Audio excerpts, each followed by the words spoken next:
Genesis chapter 7. And the Lord said unto Noah, Come thou, and all thy house, into the ark, for thee have I seen righteous before me in this generation. Of every clean beast thou shalt take to thee by sevens, the male and his female, and the beasts that are not clean by two, the male and his female.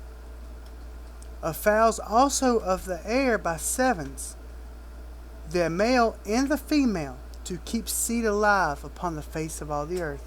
For yet 7 days, and I will cause it to rain upon the earth 40 days and 40 nights.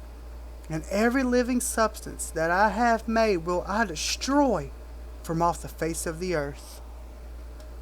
And Noah did according unto all the Lord commanded him. And Noah was 600 years old when the flood waters was upon the earth. And Noah went in, and his sons, and his wife, and his sons' wives with him, into the ark, because of the waters of the flood. Of clean beasts, and of beasts that are not clean, and of fowls, and of everything that creepeth upon the earth. There went in 2 and 2 unto Noah into the ark, the male and the female, as God had commanded Noah. And it came to pass after 7 days that the waters of the flood were upon the earth. In the 600th year of Noah's life, in the 2nd month, the 7th day of the month, the same day were all the fountains of the great deep broken up, and the windows of heaven were opened. And the rain was upon the earth 40 days and 40 nights. And the selfsame day entered Noah, and the Shem, and Ham, and Japheth, the sons of Noah, and Noah's wife, and the 3 wives of his sons with them into the ark.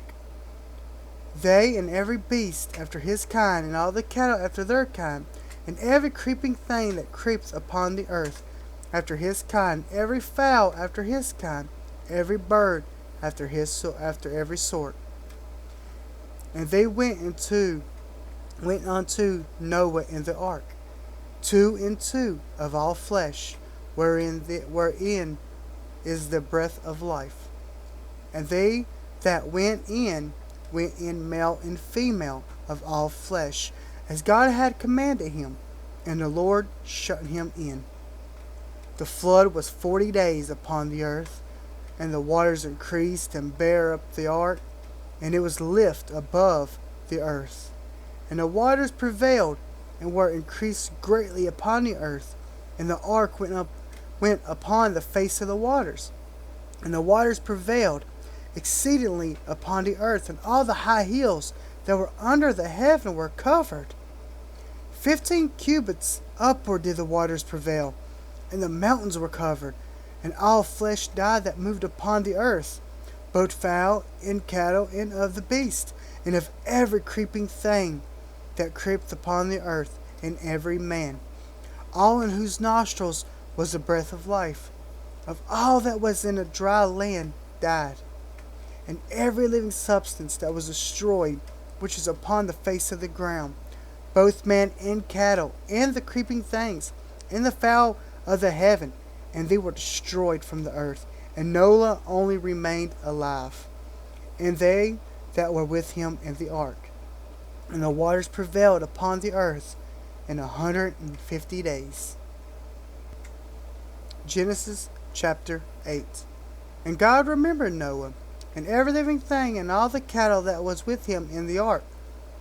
And God made a wind to pass over the earth, and the waters assuaged.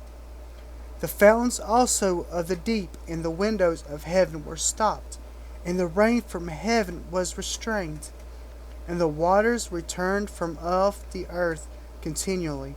And after the end of the 150 days, the waters were about it. And the ark rested in the 7th month, on the 7th day of the month, upon the mountains of Ararat. And the waters decreased continually until the 10th month. And the 10th month, on the 1st day of the month, were the tops of the mountains seen.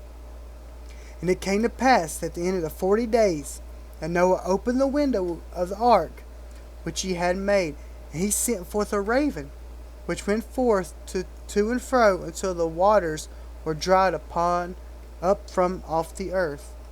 Also he sent forth a dove from him, to see if the waters were abated from the face of the ground.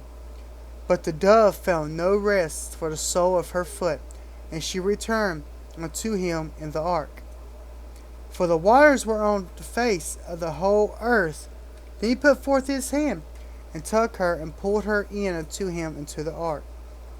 And he stayed yet another 7 days. And again he sent forth a dove out of the ark.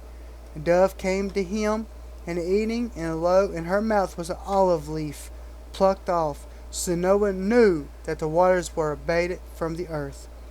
And he stayed yet other 7 days, and sent forth a dove, which returned not again unto him any more.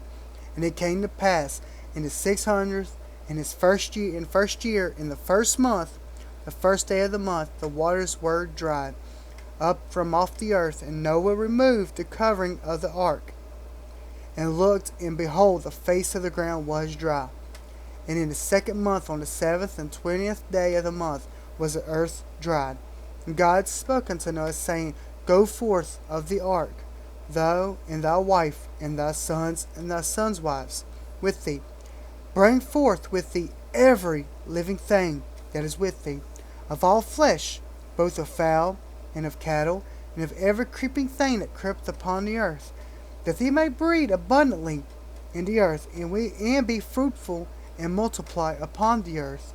And Noah went forth, and his sons, and his wife, and his sons' wives with him, every beast, every creeping thing, and every fowl, and whatsoever creepeth upon the earth after their kind, went forth out of the ark.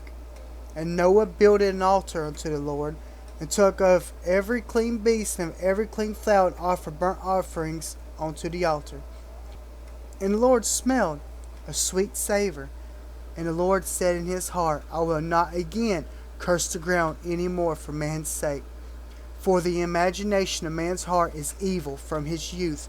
Neither will I again smite any more anything living, as I have done.